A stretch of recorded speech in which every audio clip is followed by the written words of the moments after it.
보세요. 이 소비 파트에 들어와서 이 5년간, 10년간 추세를 보세요. 10년간 추세를 봐보세요. 5년짜리를 한번 볼까요? 자, 5년짜리를 보면 GDP 민간 소비 이것도 23년 이후로 계속 줄어들고 있잖아요. 그죠? 줄어들고 있어요. 자, 그다음에 오늘 봤던 거 소매 판매액 지수 보세요. 소매 판매액 지수는 코비드 때 돈을 확 풀어서 올라갔다가 계속 줄어들고 있어요. 지금 22년부터 24년까지 계속 줄어들고 있어요. 그죠? 자, 이게 그대로 나타나고 있어요. 자, 그 다음에 내구재. 내구재라는 게 1년 이상 사용이 가능하고 주로 고가인 상품들이에요. 자동차, 가전제품, 컴퓨터. 자, 이런 내구재 판매액 지수도 계속 줄어들고 있어요. 그죠? 그냥 마이너스로 가고 있잖아요. 그죠? 마이너스. 계속 줄어들고 있어요. 자, 준내구재 볼까요? 준내구재는 의복, 신발, 그런 거죠? 이런 것들. 자, 필수품이죠? 자, 이것도 계속 줄어들고 있어요. 그죠? 줄어들고 있어요. 준내구재. 자, 비내구재를 보세요. 비내구재도 음식품, 의약품, 화장품, 필수죠? 차량 연료. 자, 이것도 계속 줄어들고 있어요. 그죠? 자, 10년치 볼까요? 자, 10년치 봐도 줄어들었어요. 자, 우리가 이 10년치가 굉장히 중요한 게 추세잖아요. 그죠? 자, 보세요. 2016년부터는 계속 올라왔어요. 이렇게. 그래서 2022년도에 꼭지를 찍고 계속 내려갈 수 있다라는 거야. 여기 결정타가 저출산 고령화죠. 그죠? 저출산 고령화다. 자, 그렇게 보시면 되죠. 자, 여러분 잠깐만 본 김에 한번 내일 보려고 그러는데, 자, 부동산도 한번 보세요. 부동산도. 그죠? 자, 이건 내일 본 건데 잠깐 하나 보면, 자, 아파트 거래량도 보세요. 아파트 거래량도, 자, 이 10년짜리, 자, 10년짜리를 한번 보시면, 자, 이때가 이제 가장 급등한 시기죠. 18년부터 20년, 2년까지 거래량 어마어마했죠. 엄청난 거래량을 뽑았어요. 자, 그전에도 이제 거래량이 좀 있었지만, 자, 그전 2016년도부터 18년도의 거래량이 2024년도의 거래량보다 더 훨씬 많아요. 그러니까 지금 거래량이 많은 게 아니에요.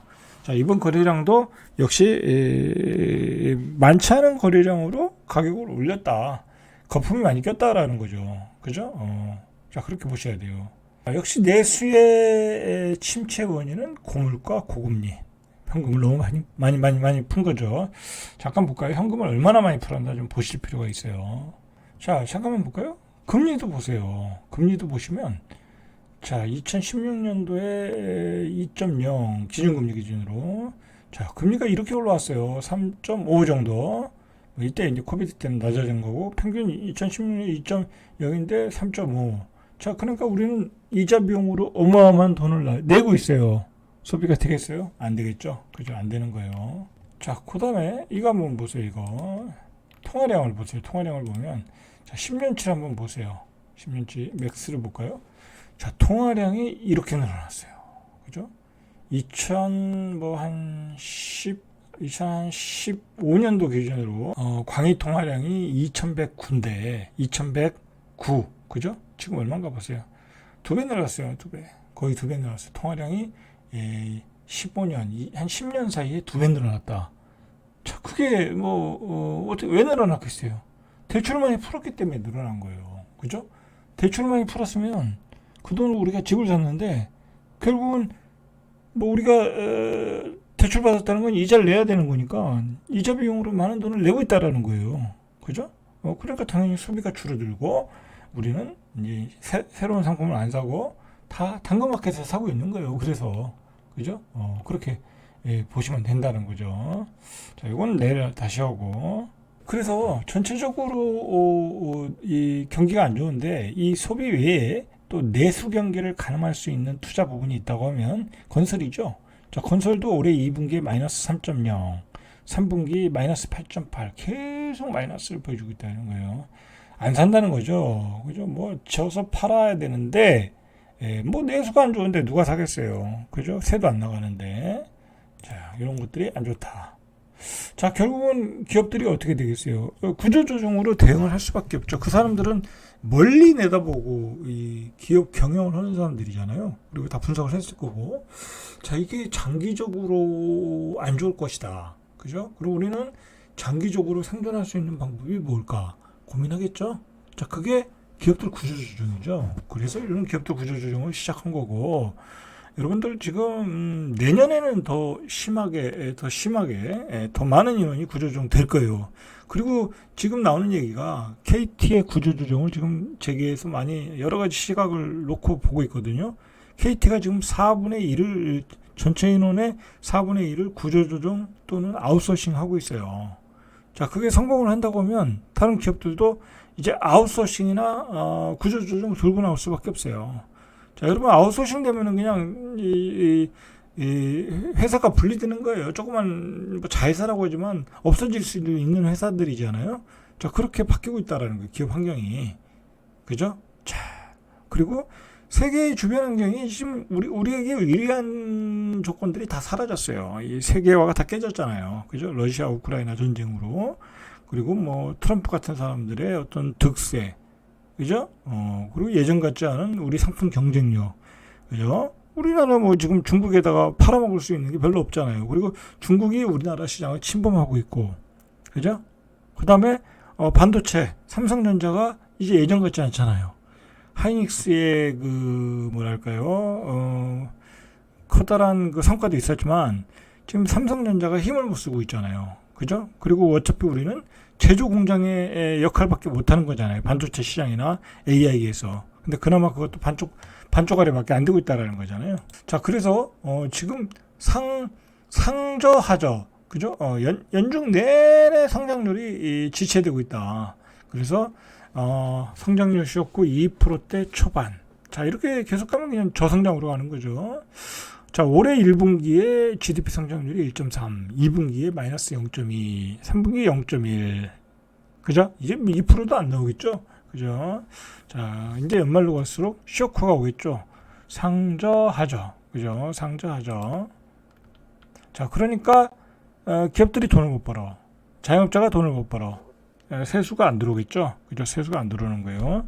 자, 그러면 이제 세금 쓸 때는 많고, 고령화되니까 노인 복지 비용으로 많이 나가고, 그러니까 뭐 이제 농민들한테 뭐 주던 경유 같은 것도 이제 줄여가고, 결국은 이제 복지가 줄어드는 거예요. 그죠? 이제 어쩔 수 없어요. 응? 세금 낼 사람이 없는데 기업도 돈 못 벌어.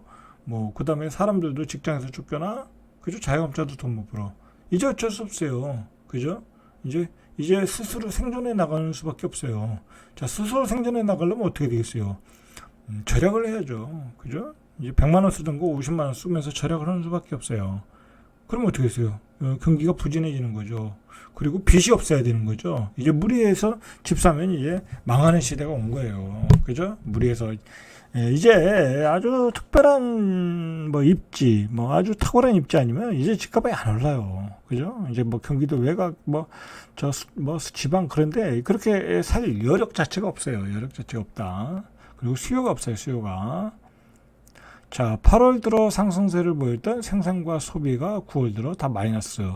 자, 이 원인은 역시 주력 제품인 반도체의 하락 때문에 그렇다라는 거죠.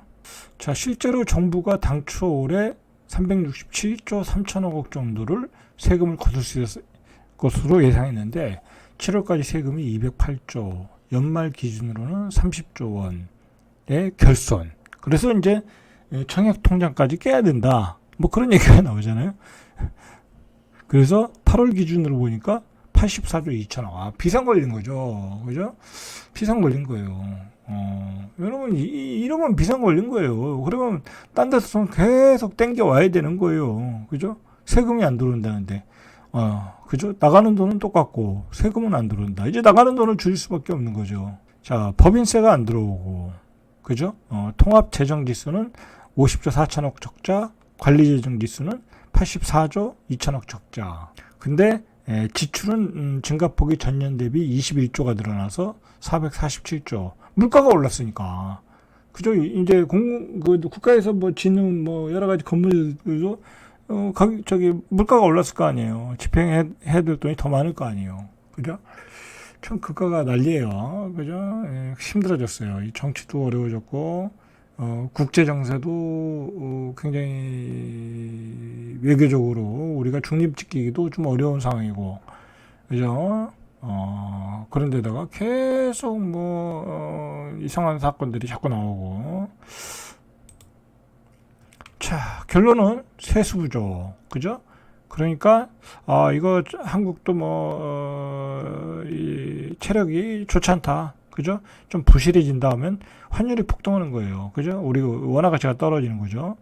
자, 그거에 대비해서 극한 구조 조정을 기업들이 하고 있고, 이 자영업자는 이미 붕괴됐고 거의 망하고 있어요. 이제 열에 넷까지 망하고 있어요. 넷까지 망하고 있고, 그 사람들이 다시 할 생각이 없어요.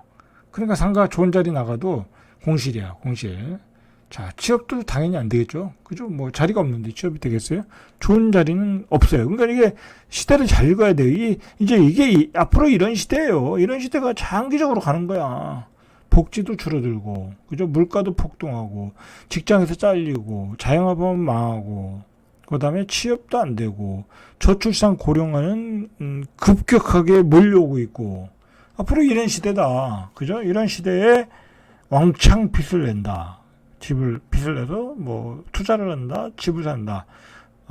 참 바위에 계란 던지기, 그치? 그렇게 비교할 수 있겠죠.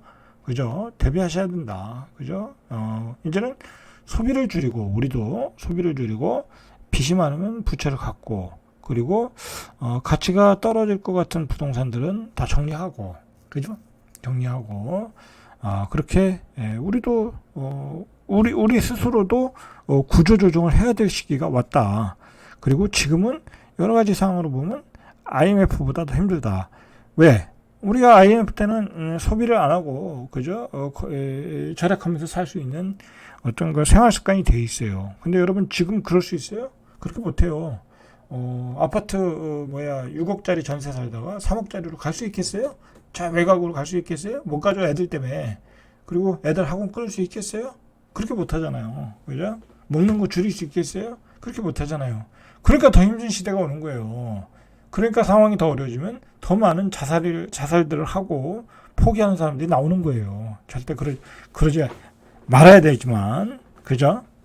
자, 여러분 지금은 우리가 앞으로 다가올 이 극한 IMF와 동급 또는 그 이상의 상황을 대비를 해야 된다. 그리고 여러분들 일단 계속 이제 정부는 지출을 줄여갈 수밖에 없어요. 이 저출산 고령화 때문에 어마어마하게 쏟아지는 이 노인들, 그죠? 그들 복지를 위해서는 어마어마한 돈이 필요해요. 그죠? 그리고 취업해서 일해야 될 애들은 일을 안 하고, 그죠? 나가봤자 몇 푼 못 받는데, 그 일할 바엔 나는 집에서 그냥 캥거루족으로 살겠다. 그죠? 나가서 힘들게 일해봤자 몇 푼 못 받는데 그럴 바에 내가 왜 일을 해? 그죠? 그렇게 되고, 그죠? 그렇게 되고 있어요. 그죠? 자영업자는 장사 하나도 안 되고. 자, 문제죠. 문제예요. 자, 절대값TV의 명품 PD 한 PD였습니다.